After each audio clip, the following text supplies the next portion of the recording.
In this video, we're going to try and make the clutch work on this Fiat Multipla, because at the moment, it really doesn't.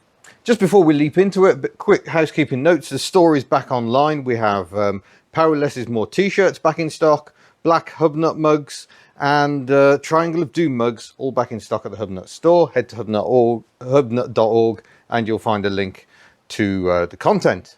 Now we're going to jump back in time. Here's a little clip I recorded just before I set off from home this morning. So here's what the problem is. The car has been sitting overnight and I can't select a gear because the clutch isn't disengaging.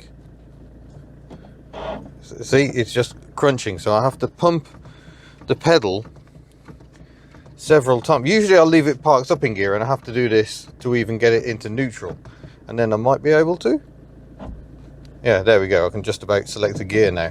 So that is the problem. That is why we're doing what we're doing this morning. I'm at home at the moment, so let's go to the unit where I shall film the intro you've already seen. So yeah, this car is definitely troubled in the way of clutches. The drive home from the social was just horrendous because I'd find the pedal had gone by the time I got to the end of a motorway section or a dual carriageway even. Just parking it out here while I cleared cars out and brought it in, the clutch had already packed up. So you press the pedal, you get no clutch action. So that makes driving quite stressful. At one stage we coasted for a mile in neutral because I was just like, I can't get a gear.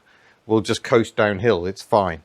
Thankfully the brakes are quite good. So we have a new clutch slave cylinder to try and fit, and hopefully this will do the job. I'm slightly concerned to see the body on this new one from Borg & Beck is plastic. That's not ideal. Thankfully the slave is on the outside of the gearbox, so access isn't an issue. Bleeding it just might be an issue, but we'll pull the master cylinder out, oh sorry, the slave cylinder out, and you can have a look at it. Put the box over here out the way. So here it is actually a plastic bodied slave cylinder. So when it comes to the clutch hydraulics, it's kind of like a brake system. The pedal activates a master cylinder in much the same way, and if you think of the slave as basically the caliper end of the brakes, hydraulic pressure comes through from the master and it pushes or pulls this depending on what it's actually meant to do to operate the clutch lever in this case. Yeah, like I say, I don't think the left-hand drive Multiplas had a hydraulic clutch, and they are an absolute pig. Thank you to all my friends who've messaged me telling me what a pig of a job this is going to be. We're hoping the master is okay, because when the master starts going, it can start introducing air into the system.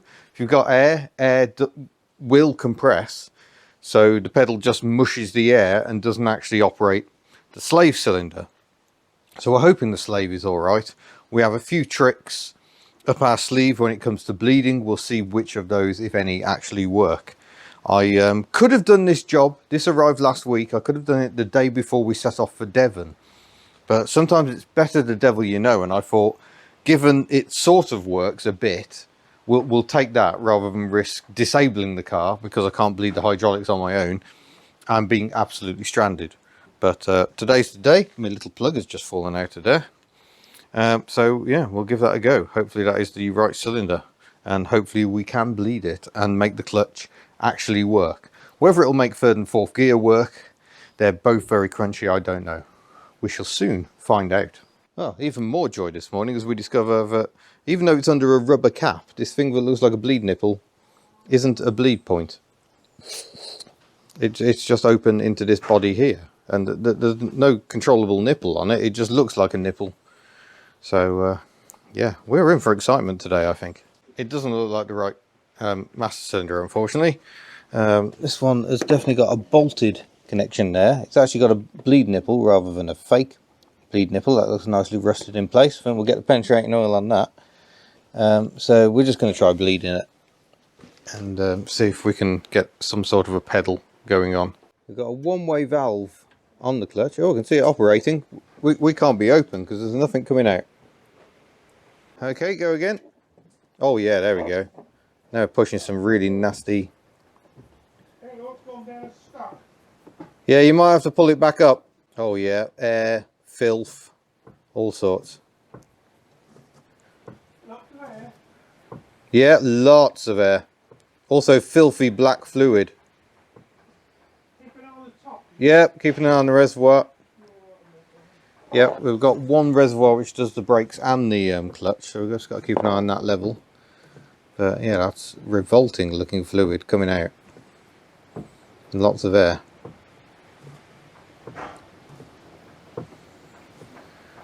So it seems if you haven't got it completely emptied out of fluid, you can actually bleed it by the conventional way.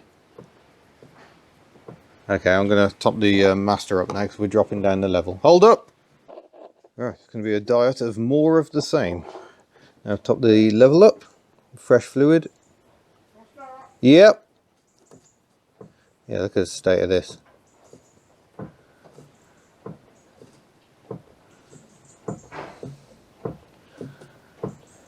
So many bubbles. Yeah, I think we're into fresh fluid, but it is still very bubbly. Access to the slave cylinder is made much easier if you take the battery out, but we opted not to do that. I'll just knock my light down somewhere. Let's have a look at the full hideousness of the fluid that came out. Yeah, your fluid's not meant to be black. That's not good at all. But yeah, that is still coming through absolutely full of bubbles, so even with that tight, we probably still haven't got a very good clutch. Or if we have, it won't last very long. Make sure that bleed nipple is absolutely tight. It's a 7mm, just for extra pain in the backsideness. And there's a very easy way to test the clutch. If I take the handbrake off, careful, might move backwards. So we are being held in gear at the moment. So just hold that door, stop it blowing into Giselle. If I put the clutch down, the question is, do we move? We do not. I would expect us to roll backwards at this point. So it's entirely possible we've now lost the clutch entirely. I'll just try gently pushing us backwards.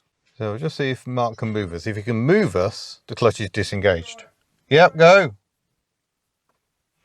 No, that's locked in gear, isn't it?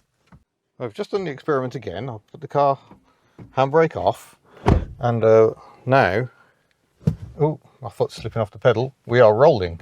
So that clutch is, my foot is so oily. That is working as it should be. So if I put the handbrake back on, I should now be able to pull her out of gear very easily. So there we go. So we may have improved things after all.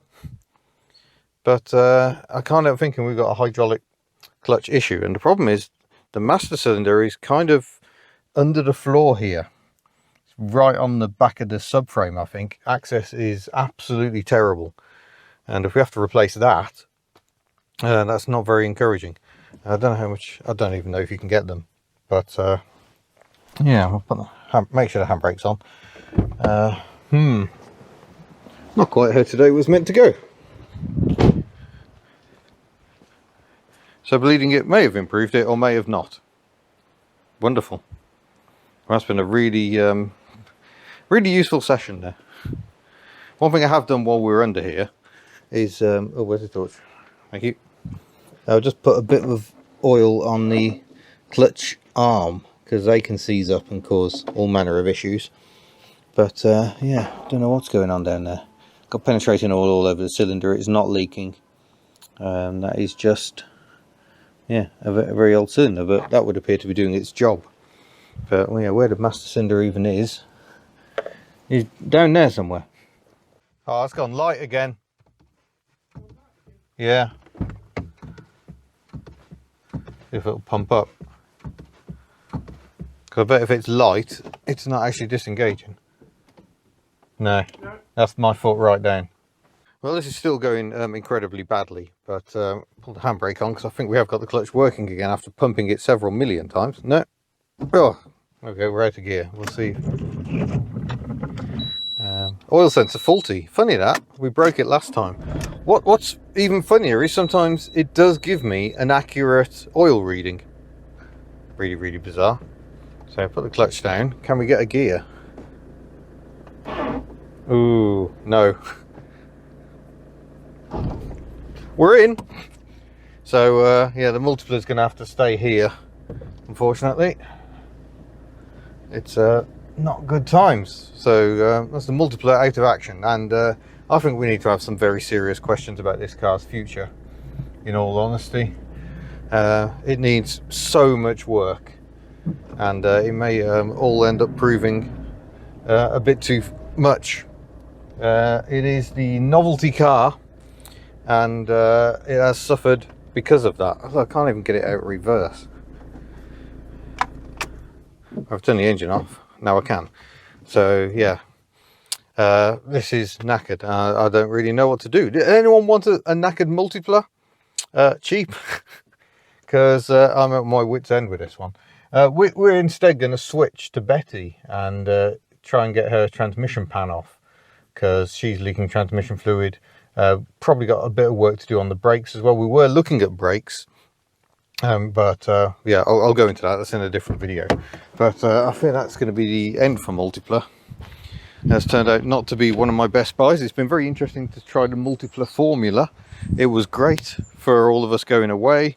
Plenty of room for dogs, kids, stock.